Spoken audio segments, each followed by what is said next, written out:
नमस्कार विद्यार्थियों, मेघराज गुरुकुल में आपका स्वागत है। और आज अपनी ये चौथी क्लास है जो आपके लिए लेके आए हैं। प्रतिशत की चौथा पार्ट है जिसमें आज हम कवर करने वाले हैं आपके सामने आयव्यय पर आधारित प्रश्न और संख्याओं पर आधारित प्रश्न। जब एग्जाम के बाद बात करेंगे आपके सामने, जब एग्जाम में क्वेश्चन आप देखेंगे तो दो तरह के प्रश्न आपको एग्जाम में और देखने को मिलते हैं, जिसमें आयव्यय पर आधारित प्रश्न होते हैं और संख्याओं पर आधारित प्रश्न होते हैं। तो आयव्यय पर आधारित प्रश्न एग्जाम में किस किस प्रकार के आ सकते हैं, कैसे कैसे आ चुके हैं, उन सब के बारे में एनालिसिस करेंगे दोस्तों। और संख्याओं पर आधारित भी इस प्रकार के प्रश्नों पर डिटेल में बात करेंगे और अच्छे से अच्छे बात करेंगे। संख्याओं पर आधारित प्रश्नों, बच्चों को कई बार ऐसा होता है और बोलते रहते हैं बच्चे कि सर संख्याओं पर आधारित प्रश्न जब एग्जाम आता है तो लैंग्वेज समझ में नहीं आती है, बहुत सारी समस्या आती है। तो आज सारी समस्याओं का आपका समाधान हो जाएगा। वीडियो को एंड तक देखें तो कंप्लीटली आयव्यय पर आधारित प्रश्नों को पहले कवर करेंगे, फिर बाद में बात करेंगे अपन संख्याओं पर आधारित प्रश्नों को। तो चलो बात कर रहे हैं अपन आपके सामने आयव्यय पर आधारित प्रश्न। तो आय का मतलब होता है इंसान महीने में जितना कमाता है वो उसकी मासिक आय होती है, और जितना खर्च करता है वो उसके मासिक खर्चा होता है। मान लीजिए एक आदमी महीने में 30,000 रुपये कमाता है और खर्च करता है 20,000, तो मासिक बचत होगी उसकी 10,000 रुपये। इस प्रकार से होता है आय, व्यय और बचत। अब दो तरह के प्रश्न अगर हम एनालिसिस करें पेपरों का, तो दो तरह के सवाल एग्जाम में देखने को मिले हैं। एग्जाम में अगर बात करें मैं आपके सामने तो दो तरह के सवाल एग्जाम में आय व्यय से देखने को मिले हैं। तो दोनों तरह के प्रश्नों के बारे में बात कर लेते हैं। देखो अपन, तो सबसे पहले बात तो उन प्रश्नों की आती है जो खर्चा कुलमस होता है। तो कई बार एग्जाम में ऐसे क्वेश्चन आपको देखने को मिलते हैं जिनमें खर्चा कुलमस किया जाता है। तो कुलमस खर्चा कैसे होता है वो देखिए आप। जैसे एक व्यक्ति की मासिक आय 10,000 रुपये है, तो खर्चा मासिक आय में से होगा क्योंकि आपको मासिक आय दे रखी है। और जब दे रखी है तो खर्चा उसी में से होता है। क्वेश्चन अपन डायरेक्टली ड्रॉ कर रहे हैं ताकि लिखने की जरूरत नहीं पड़ेगी अपन को स्क्रीन पे। आप अगर मैं बोल रहा हूँ उसके साथ लिख सकते हैं, कोई बड़ी बात नहीं। एक व्यक्ति की मासिक आय 10,000 रुपये है, ठीक है। उसमें से वह 20% भोजन पर खर्च करता है। तो हम साथ के साथ ड्रॉ कर रहे हैं क्या क्या हो रहा है।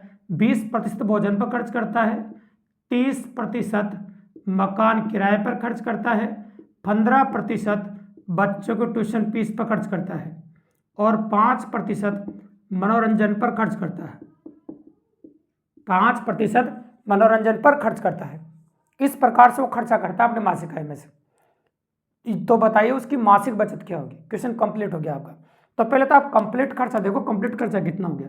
अगर नोटिस करें तो 5, 15, 20, 20 और 30, 50, 50 और 20 हो गया आपका 70। तो 70% कंप्लीटली खर्चा कर दिया। तो मतलब अगर 100% पैसे कमा रहे हैं आप, उसमें 70% आप खर्च कर रहे हैं, तो बचे कितने बताओ आपके 30%। तो 30% जो बचत है वो 10,000 में से है। तो आप डायरेक्टली निकाल सकते हैं कि आपका जो आंसर है, सॉल्यूशन है, वो एक ही लाइन का है। 10,000 का 30%, संख्या कुछ भी आ सकती है। तो अपन ने लिखा 10,000 का 30%। और आप जानते हैं 10,000 का मतलब गुणा, और ये हो जाएगा आपका 30/100। तो 2 जीरो से 2 जीरो कट जाएगी, मतलब 3,000 रुपये। तो हम कह सकते हैं तो महीने के अंत में 3,000 रुपये की बचत कर लेगा, है ना, इतना खर्चा करने के बाद। तो इसका रिवर्स क्वेश्चन एग्जाम में हो सकता है, तो कोई बड़ी बात नहीं है। रिवर्स क्वेश्चन की पॉसिबिलिटी पर बना लेते हैं, एक ही लाइन में हो जाएगा क्योंकि डाटा यही काम में ले लेंगे अपन। देखो, तो इसमें तो आय देखे आपसे बचत पूछी थी, अपन ने बचत निकाल दी। लेकिन कई बार एग्जाम में ऐसे क्वेश्चन भी आपको देखने को मिल सकते हैं जिसमें बचत देते और आय पूछ ले। जैसे मान लो सपोज करो खर्चा ये रखते हैं पूरा, मतलब जितना खर्चा किया वो टोटली इसमें दो किया, तो एक खर्चे को परिवर्तन नहीं कर रहे हैं, वो ऐसे कैसे रख दिया अपन ने, और इस प्रकार से खर्चा करता है। और महीने के अंत में 2,100 रुपये की बचत करता है। तो आप जानते हैं बचत कितनी है 30%, और 30% बराबर 2,100 है आपको जो दे रखा है। तो आप कह सकते हो 30% बराबर 2,100। इस क्वेश्चन में आई पूछी आपसे, तो आप क्या करेंगे, 30 से काट देंगे इसको, तो 1% बराबर आ जाएगा आपका, देखो 0 से 0 कट गया, 7 × 21 70 बार। और 100% कुल आय होती है तो आप कह सकते हैं 100% बराबर 7,000। तो आप कह सकते हैं उसकी जो मासिक आय है वो 7,000 रुपये हो जाएगी। ऐसे दो तरह के सवाल कुल में से खर्चा करें तब बनते हैं आपके। जब भी एग्जाम में देखेंगे दो तरह के सवाल कुल में से खर्चा करें तब बनते हैं। लेकिन तुम में से किसी बच्चे के दिमाग में बात आ रहा है सर खर्चा शेष में भी हो जाता है, तो शेष में से खर्चा करें तब क्या होता है। तो शेष में से खर्चा करें उसके लिए बताएंगे आपको। देखो सुनिएगा, तो जब शेष में से खर्चा होता है उसके लिए प्रैक्टिकली पॉसिबिलिटी बनती है जिससे बचत निकालनी पड़ती है आपकी। ये हो गया बचत, आय, और आय में से ही निकलता है, और जनसंख्या वाला तरीका इस्तेमाल करते हैं। पर ये देखो बचत बराबर आय गुणा 100 - x/100। अगर एक खर्चा हो तो एक बार लिखो, और आप कह रहे हैं कि सर खर्चे 2 हैं तो आप 2 बार लिख दो। किसी ने कहा सर खर्चे 3 हैं तो भैया 3 बार लिख दो, कोई मना नहीं। और किसी ने कहा सर खर्चे 3 से ज़्यादा कर रहा है तो ज़्यादा लिख दो, अपन तो मना ही नहीं कर रहे, बिल्कुल सिंपल सी बात है। जितने खर्चे उतनी बार आप लिख सकते हैं, ऐसी कोई बड़ा रूप नहीं है। अब आते हैं क्वेश्चन नंबर 3 पर, कैसे करता है, किस प्रकार से खर्चा करता है, उसके बारे में बात करते हैं। देखिए आप, तो मैं ये कह रहा हूँ एक व्यक्ति की मासिक आय 50,000 रुपये है, मतलब महीने में 50,000 रुपये कमाता है, उसमें से 20% वह भोजन पर खर्च करता है। फिर यहाँ से लैंग्वेज, काम की लैंग्वेज अब शुरू होती है अपनी। 20% भोजन पर खर्च करता है, फिर बोला शेष का, शेष का शब्द का इस्तेमाल किया, शेष का 10% मकान किराए पर, फिर शेष का, वापस शेष का बोला, शेष का 30% बच्चों की ट्यूशन फीस पर खर्च करता। तो बताइए महीने के अंत में उसके पास कितने रुपए शेष बचे, मतलब बचत पूछिए आप। तो आय दे रहे कि 50,000 रुपये, पहला खर्चा 20 का है तो 100 - 20/100 यानी 80/100, दूसरा 90/100 हो जाएगा, तीसरा 70/100 हो जाएगा। वैल्यू रखते डायरेक्ट ही आंसर कर सकते हैं यहाँ पर, तो चलो वैल्यू रख के डायरेक्ट आंसर कर देते हैं। ये 50,000 रुपये तो आय होगी आपकी, पहला खर्चा 20 का तो 80/100 कर दिया अपन ने, दूसरा खर्चा 10 का तो 90/100 कर दिया, और तीसरा खर्चा 30 का तो 70/100 हो गया। अब निकाल देते हैं, बट बचत कोई बड़ी बात नहीं, काटते हैं। ये 6 जीरो और ये अपने काउंट करने पर 4 जीरो, 5 जीरो और 6 जीरो, तो आप गुणा भी कर सकते हैं। 8 पंजे 40 और 9 सत्ते 63, तो 40 गुणा 630, और ये 2 जीरो आपने ऐसे किसी लगा दी। अब आगे 4 का पाड़ा बोल दो, 4 3 12 का 2 हासिल 1, 6 चौक 24 1 25, तो 25,200 रुपये। तो महीने के अंत में 25,200 रुपये की बचत करता है। अगर हम बात करें आपके सामने, तो महीने के अंत में 25,200 रुपये की वो बचत कर देगा, कंप्लीटली 25,200 रुपये बच जाएंगे। अब आप सोच रहे हैं सर शेष पादक प्रश्नों में एग्जाम में परिवर्तन कैसे होते हैं, किस प्रकार से परिवर्तन किए जाते हैं। तो भैया 2 चेंजेज और एग्जाम में देखने को मिल जाएगा। कई बार शेष का एक ही बार बोलेगा और सारे खर्चे एक साथ करेगा, कोमा कोमा कोमा बोल के। तो एक काम करना कि एक को लिख दिया, जैसे 80/100 लिख दिया, तो आगे वाले सारे जोड़कर फिर एक साथ ही लिखने हैं, तो 2 ही लिखने हैं। ये दूसरा परिवर्तन है। और तीसरे परिवर्तन की बात करें तो कई बार बचत देके आय भी पूछ सकता है, ऐसा होता है। तो बचत दे देता आय भी पूछ लिया आपसे, तो ये तीसरा परिवर्तन है। तो इस प्रकार से क्वेश्चन आय व्यय पादाय प्रश्नों में देखने को मिलते हैं। और इस प्रकार के और भी क्वेश्चन प्रैक्टिस करने के लिए सेम इसी नाम से मेघराज गुरुकुल टेलीग्राम चैनल पर आपको मिलेंगे दोस्तों। तो जो टाइप हम डेली पढ़ रहे हैं यहाँ पर क्लास में, रेगुलर यूट्यूब पर अपन क्लास ले रहे हैं आपकी read first and second level वाले बच्चों की, तो आप जो टाइप हम पढ़ते जा रहे हैं, जैसे आज पढ़ेंगे अपना आय व्यय पादाय प्रश्न, संख्या व प्रश्न, इन दोनों टाइप के सवाल प्रैक्टिस के लिए जाकर आप मेघराज गुरुकुल टेलीग्राम चैनल पर जाओ, और बाद जगह मैं परसेंटेज की सीट निकालो, है ना। परसेंटेज बुक के नाम से मिल जाएगी, मैथ बुक के नाम से पहला चैप्टर प्रतिशत मिलेगा, और उसमें जो क्वेश्चन है उनको करो, पीछे सॉल्यूशन देखो, और ज़्यादा दिक्कत आए तो कमेंट के माध्यम से आप डायरेक्ट मुझसे सलाह ले सकते हैं, पूछ सकते हैं, कोई मना नहीं है। 100 of course her cheese free है और फ्री ऑफ कॉस्ट आप पढ़ सकते हैं। तो चलो अगले टाइप अपनी जो है वो आपके संख्याओं पर आधारित प्रश्न है। और संख्याओं पर आधारित प्रश्न किस प्रकार के कैसे बनते हैं वो देखिए आप। तो देखो दुनिया में जब भी कभी संख्याओं की जरूरत पड़े तो उस संख्या को हम हमेशा x मान लीजिए। आज के बाद अगर आपने अच्छे से देखा तो संख्याओं पर आधारित प्रश्न कभी गलत नहीं होगा, नहीं तो बच्चों को ज़्यादातर संख्याओं पर आधारित प्रश्न गलत हो जाता है। उसका कारण ये है कि कोई ट्रिक, कोई फॉर्मूला नहीं लगता है। अगर 1 करोड़ क्वेश्चन तो 1 करोड़ क्वेश्चन को करने का तरीका अलग अलग होता है। लेकिन हाँ, एक खास बात है, अगर गणित की भाषा को समझा जाए और गणित की भाषा को आपने काफ़ी ईजिली समझा है, तो मेरी गारंटी औकात ने किसी एग्जाम की जो क्वेश्चन गलत कर दिया होगा। तो गणित की भाषा को समझिए, और गणित की भाषा को अगर आप समझते हैं तो काफ़ी ईजिली और काफ़ी आसानी से अप्रोच कर सकते हैं। तो लैंग्वेज सुनो, माना हुआ संख्या x है। जब भी किसी भी संख्या की चर्चा की जाए उस संख्या को आप x मान लीजिए। जैसे मैं लैंग्वेज बोल रहा हूँ, किसी संख्या का 20%, किसी संख्या का 20%, मतलब किसी संख्या मतलब क्या समझोगे, x मतलब x का 20%, मतलब का मतलब गुणा, और 20% का मतलब 20/100। तो 20 को x से गुणा कर दो, ऊपर 100 का भाग लगा, 20x/100। तो आपको समझ में आ गया, किसी संख्या का 20% जो होगा आपका 20x/100 होगा। यूँ बोलो किस संख्या का 30%, 30x/100। आप भी बता सकते हैं। किस संख्या का 40%, 40x/100। किस संख्या का 45%, 45x/100। किस संख्या का 70%, 70x/100।